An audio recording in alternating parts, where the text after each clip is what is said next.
and I really love to own a Volvo that looks like this.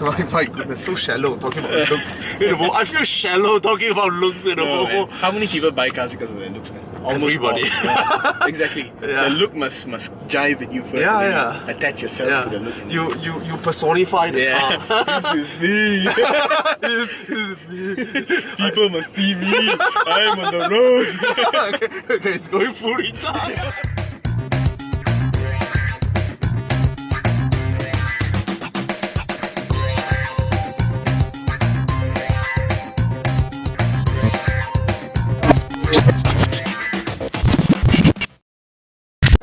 Well, Autophiles. We're in a V90 T5. First impression, Subhash. I love this car because of how focused it is. Okay. As in, from a planning perspective, okay, they knew exactly what they want to make, okay, and they made it exactly to their spec. They know they don't want to go chase after the sportiness, and especially if you know you're going to do front wheel drive, there's no point even trying.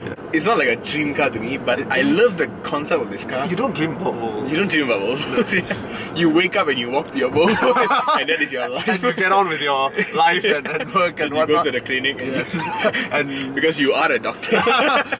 My first impression. All my life, I've always wanted to like Volvo, but I think I've never had much luck with Volvo. Of all the cars I've owned, I've only owned one Volvo, and it was a classic Volvo, the Amazon 123. It was robust, but that's what Volvo was about. I think that was the problem with the image when you try to concentrate so much on safety. Safety is not sexy. Safety is not sexy. I think that's the word. And concentrating on safety kind of make your brand image a bit boring. So it wasn't that likable.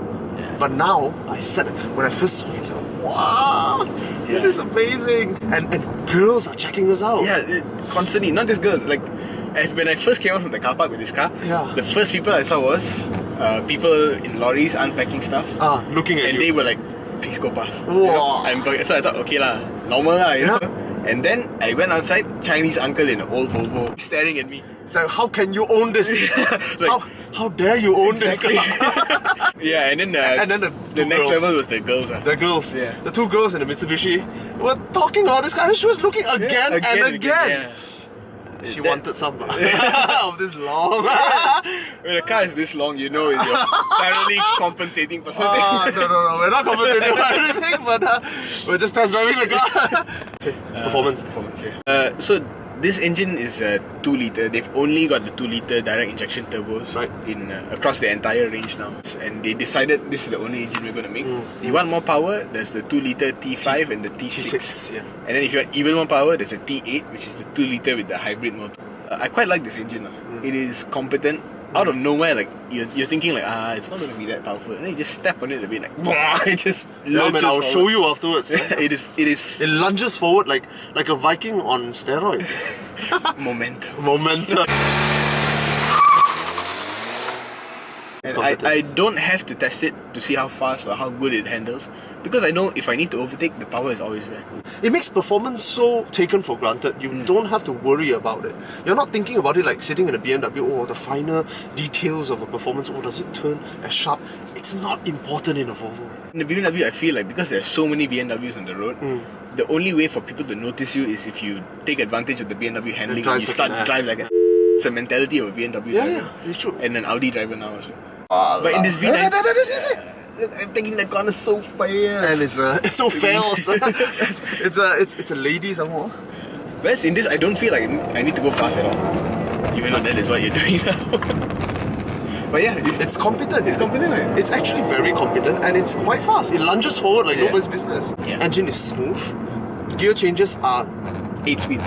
It's 8-speed. What kind of gearbox did you? Isin from There's nothing to complain about this gearbox. It's not slow. It's not odd or anything. Look at that. It just goes, you know?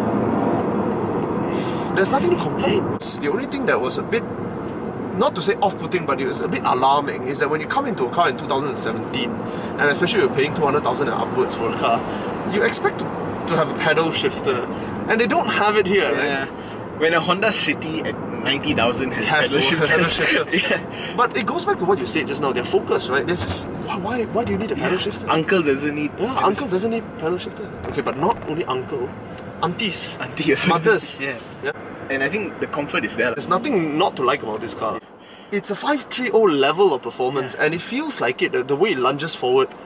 350 Newton meters of It's a lot. It's a lot. But having Front said wheel. that, even though it's the same power as a 5 Series, it is 300 kilograms more heavy. Heavier. 250 kilograms. That's a lot, actually. Yeah, it's nearly 2 tons with this car. Yeah. I think Volvo has this obsession in making their cars heavy, Heavy, to fight off moose and elk in Sweden. Or to make a dent in the snow and the ice. So performance, good. Thumbs up. Exterior looks, I love it. It's so subtle, so subdued, so mature, so appointed, so professional, so educated. Wow. what else is there to say? I like Thor's hammer. I think Thor's hammer in the front. Yeah. I also like how wide it looks. It is wide, isn't Yeah. it? It is actually wide because it's wider than, you just checked. It's wider than a 5 Series. By what, 1 centimeter? 1 centimeter. The presence is there. Yeah. It has a very muscular, angular presence on the road that tells you, hey, authority is here. Just now when we went to Bangsar to park, immediately one fella saw us coming, okay, I'm coming up, you take my space. And then the auntie who got blocked off, sorry, I can't give you my space because someone is blocking my space. Yeah. Like, we didn't ask. We didn't ask, but you know. Yeah, you explain to me, you justify your existence to us. The interior looks, so the good things I like is these air vents are damn cool. Man. These fins are, they look like they're from Yeah, American, the golden period of American cars, the 50s and the 60s. Yes, they use the same design, right? This big metal piece that runs across the entire dashboard, they took inspiration from this. From where, you guess? What's the most premium everyday item that almost everyone has, and people aspire to, and people buy it? Everybody An has iPhone? one. Yes. Oh, that's from iPhone. The fit and finish is good enough. I drove Good enough. See, when you press against it, you can hear the squeaks. Yeah. Here also, you can hear? Yeah. You can hear this part moving a little bit. So yeah, the fit and finish is not up to Audi standard. Not up to Audi standard. To be honest, any complaint is contextual. Yes, the fit and finish could have been better. If you're coming in from a Japanese car, this is like, wow! Yeah. Coming in from a Mercedes, even though it's old, it feels that you are not there yet. You are not too far behind. You are not... Cohesion is there already. Cohesion is there. Design language is there. You are at BMW level, give or take. But that being said, I think the design in this it's really good. It's just the execution, just a little bit more. But interior, while we're on the subject, it has nice collapsible rear seats. It doesn't go back up, it's not motorized. And it has the booster seats, which is also typical of Volvo. But once again, big thumbs up. And all the amenities that you expect from a station wagon is there. And also the automatic door. They have a tablet in the front here, which I quite like because it's taller than it is wide. So when you're viewing a map, it's quite good. It's nicer. It's like viewing it on a smartphone. But there's a complaint from a few people that the climate control not intuitive. Yeah, but it's weird. Like you're driving and then you have to press to go into your temperature settings, and then only you adjust your temperature. Whereas you put your audio controls in as physical buttons. It's like, oh, okay, I can control the volume. Which is stupid, right? Because you can control shit. Yeah, exactly. You already have the buttons on the steering wheel. But yeah, all these are just small. Not important. Not important. Nitpicking. On the whole, the interior is fantastic. Good leap forward for Volvo. Excellent. And you won't be disappointed. I really want to live this car. You do, huh? Yeah. So that ties into value. It is not cheap. It's not. But it is competitively priced. I think if you really nitpick, you will find some things that the other cars have that this car doesn't have. I mean, you have to ask yourself what's important. Once you get into your friend's car, get used to what is important to you. And buy a car based on what is important, not how many boxes it ticks. I think it's not cheap. I think it's punching above its weight class, but it's punching very close to winning on a lot of categories. Even if it loses on these certain categories, it is still very close to winning. So we're talking about a very competent car, very competitive car, and actually I would love to see more of it on the road. You don't have to go out there and buy a Mercedes-Benz E-Class or a 5 Series. You can buy this car. It's quite nice. Yeah.